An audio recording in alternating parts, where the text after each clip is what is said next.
everyone. So good to be with you. I love seeing Steve mention some familiar faces and some new ones.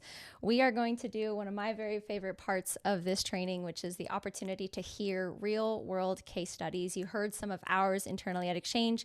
These are, as John mentioned, two different students I'm going to be interviewing today who, just like you, were in your seat, whether it was a year ago or 2 years ago, who took action. They got creative with how they brought the exchange approach to life. And I'm really excited to dive deep into some practical learnings that hopefully you'll find inspiring as well.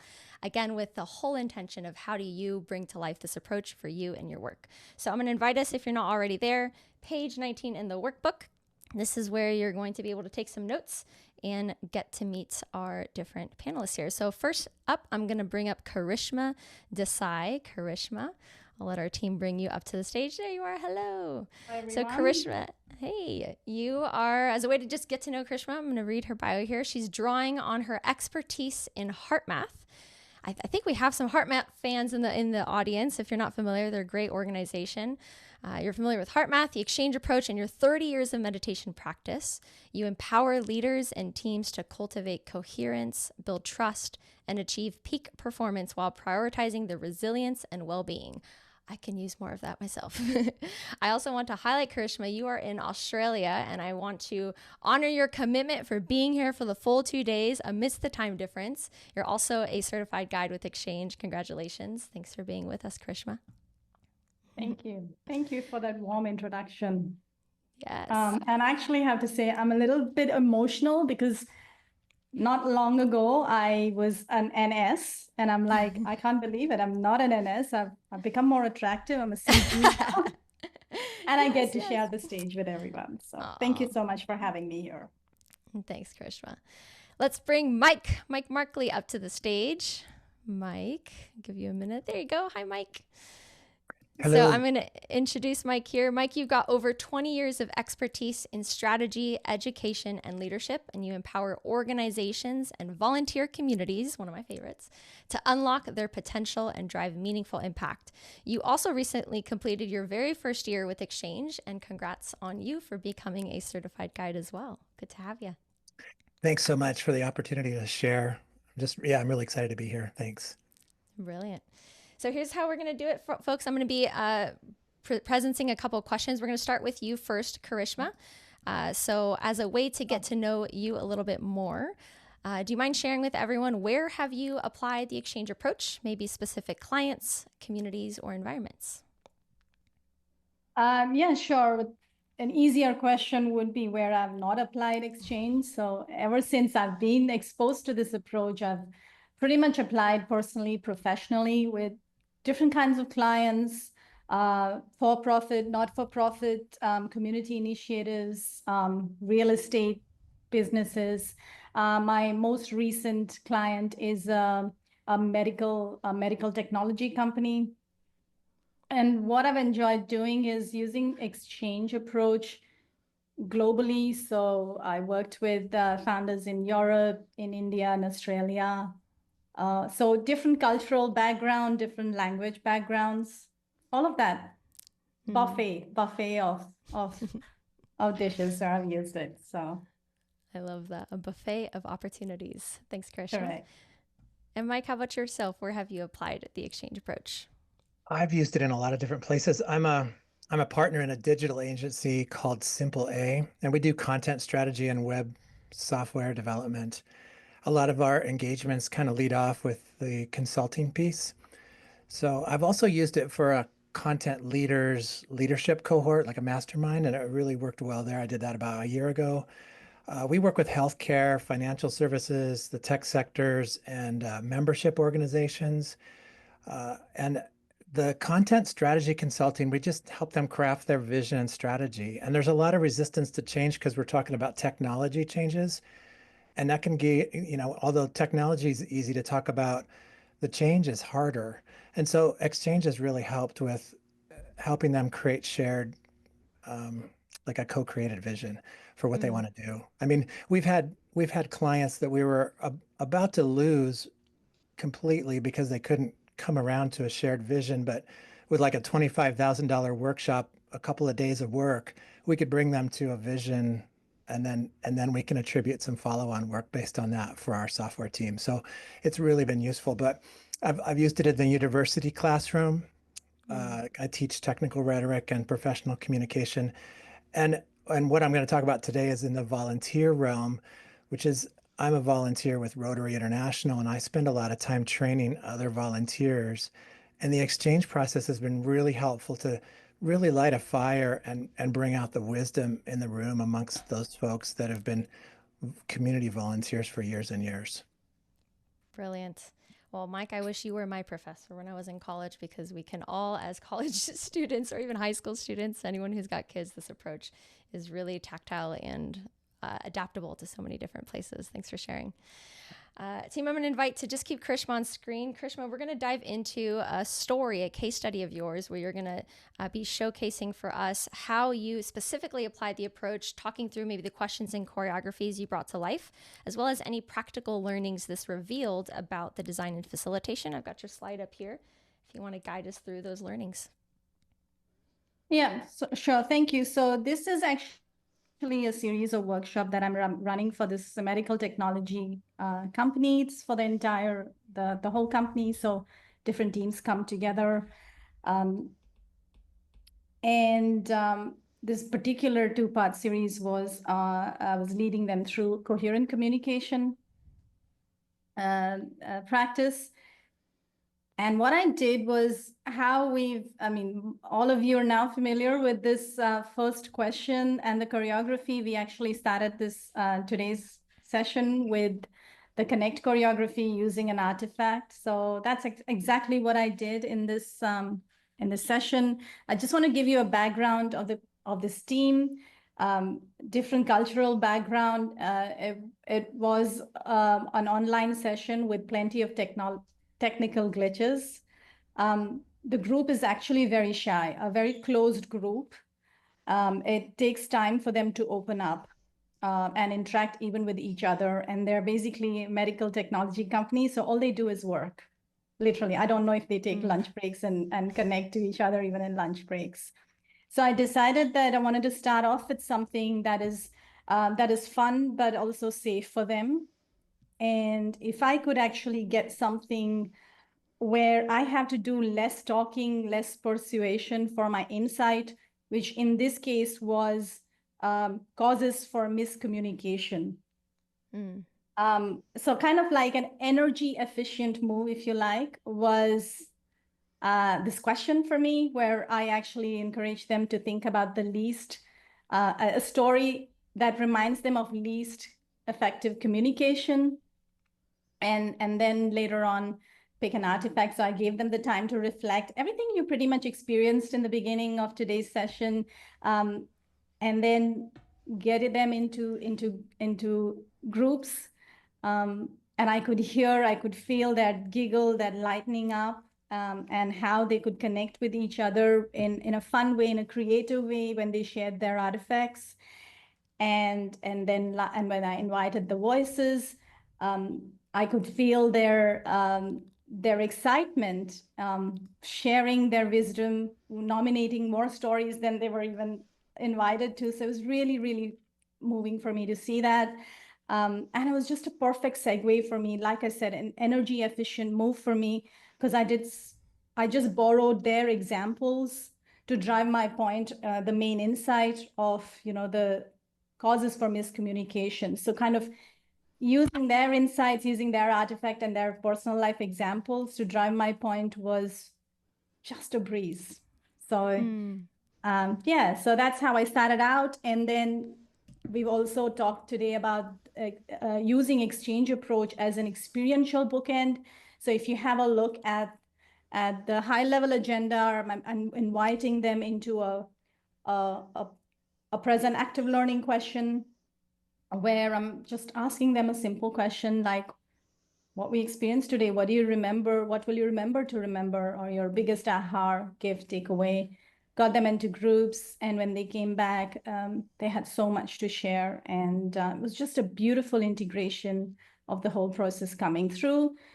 So like I said, an example of experiential bookend, but I have experimented messed around. I think exchange approach is a very malleable product. It's just like, I feel like I'm this kid who has clay in the hand and I can just mold it around. So I've used it as experiential bookend here, but I have used it by itself, and I have used it just as, at the end to get an active learning out from my content.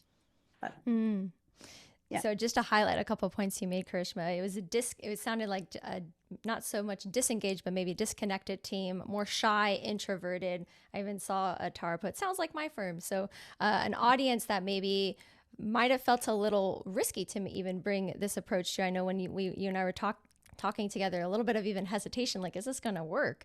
And so I appreciated just hearing when you brought in kind of this playful activity of a physical artifact, just like you mentioned we opened today, how that did create that sense of engagement and connection. And I'm gonna switch over to the next slide, because you actually created some pretty impressive outcomes as a result of bringing this particular, again, bookend, experiential bookend, which essentially, again, as a refresher, means you brought your insight in the middle and we bookended it with, again, a space to connect in the beginning and space to connect at the end to allow their voices to come into the room, and how this was adapted using your particular, using heart math, which is the training that you brought forth. You adapted it using the exchange approach. But let's switch over to the next slide so you can talk through the specific outcomes that you created as a result of using this. Yes, thank you. I'm pretty pleased. It's a very heartwarming testimonial to receive from the founder of this company. Actually, if you see the testimonial there, I think the impact of this work, and you may all have heard this phrase, the reward of good work is more work. So on the left, if you zoom out, I got more work. From my team sessions, I offered leadership coaching, individual coaching to select leaders. And this is just a snapshot of the improvement using the framework that I have, the stress and well-being assessment of various parameters that I did before and after 3 months. And just last week, when I shared this result with the founders, with the teams, you can only imagine what their expression was, because resilience, which shows a 129% increase, is actually one of the company core values. So I'm here to stay. I guess I'm going to be a long-time player here with this company. And so that's the impact Brilliant. of exchange approach. And I just want to honor, there's a question in the chat from Dominique, who's asking why you chose to go with least effective.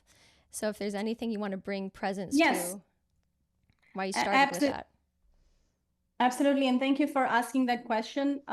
Like I said earlier, I've messed around a lot. I've given myself the permission to mess around, because I know a lot of us, we think that John is so eloquent, he can carry the exchange approach, and so is the exchange team. I just want you all to know that if you give yourself the permission to mess around, and that includes messing around with the questions, it's okay. And I'm a live testament of that. And the reason I use the least effective, and I have used the most effective question as well, but the reason I use the least effective is my core content, part 1 of the coherent communication, was actually talking about the causes of miscommunication. And so I just thought it was just beautiful segue for me to use from their shares of their personal examples to drive my point about, as you mentioned with that artifact, the least community, you were judgmental in that experience. That's one of the reasons. So it just became very easy. Creates like a meta opportunity to even just reflect back on our experience. Thanks, Karishma. That's brilliant. I also want to highlight imperfect action, right? That you went out and you're playing with it and you're being malleable with the questions, but at the same time also using the exact questions as they are. I think someone was sharing earlier, we get to make it simple. You get to actually just take the question and put it into practice. So appreciate you diving right in, Karishma. Thank you for sharing. I'm going to move to Mike now. Mike, I've got a case study from you as well, and invite you to share specifically, if you want a high level, how you use the approach with the questions and choreographies, as well as any specific learnings this revealed about your design and facilitation. I'm going to bring your example up here. Sure. Thank you very much. So I chose one that's a little bit smaller in scope, and I did that for a couple of reasons. I thought it might be interesting for all of you to hear about how exchange can fit into an event that's planned by someone else. So I gave it was a 4-day conference, and I was on the first day with this session, and I had one immediately following. So it was the same session twice, but I used different questions. I'm just going to focus on the first session here. I also thought that, exchanges, as you move through this, you'll find there's many, many layers. And even after working through this for a bit over a year, I find that I'm still a student. It's a journey. And so, but you don't have to master all of this to have an outsized impact by integrating it. So the things that I did here are kind of on the simpler side, but they had a huge impact. So that's why I chose this one. So Rotary is, all volunteers, and the purpose of this was to promote resources that we provide. I'm on a national task force to provide resources for youth programs, and we engage Rotary volunteers to participate. And engagement is always huge, so we want to encourage people to engage and get others to engage too. So that was another purpose. And the third purpose of this really was to encourage them to come visit us at the expo hall at the table. So we didn't have a lot of content, and we really just wanted for them to build friendships and connections. My secret hidden agenda for this that I'm just admitting to now was that I wanted this to be more valuable than a hallway conversation, because people often at these conferences will say, hey, I get more out of just meeting people in the hallway and chatting with them than I do in any of these sessions, which are just like PowerPoint by, death by PowerPoint. So it's very lecture heavy. That's what they endure. So this was a great opportunity. What you're looking at here is we had an hour. We had about 25 participants. It was in person. We ran three cycles, three connect cycles. And it was with a little bit of an opening. We did have some content to share, like our resources was in there. But the first question was, why is it important for me to be here right now? And this was interesting too, because we were at the beginning of the conference. I challenged them to consider, why is it important for me to be at this conference right now? Because you've got a lot of sessions coming up, folks. What difference are you going to make in the world based on your presence here? So I did alter the thought joggers a little bit to expand beyond just the session but for the whole conference.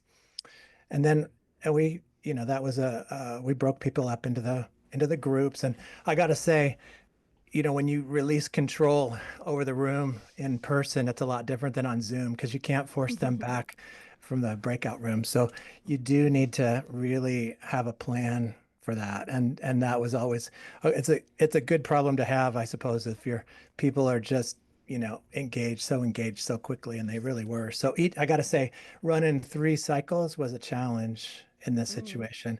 The second question, what have youth programs been, when have youth programs been most impactful in my area? So it's just kind of like just wanted to spark some interest, or these folks aren't necessarily directly involved in youth programs, but have seen them. And so we just wanted to spark their imagination on what could be, and listening to other people on what could be in other areas might generate some new ideas and thoughts. The second session, we focused on more on problem solving, but this one was more of like, what if, and then based on that, what is one action you can take to create collaborative and impactful service in these areas, in your area? That was the third cycle. And so that was when we really found that we were like tight on time. So that one was quick. So again, I'd say lesson learned, like really think about it. If you're going to jam 3 cycles into 1 hour, but I think we successfully had people make friends. I had people coming up to me for the rest of the conference, just engaging in conversation on the things that we talked about, and with each other too. I think they made friends with one another. So it was great. And just to kind of showcase what this looks like in person, having people maybe just turn around to create a small group of 3.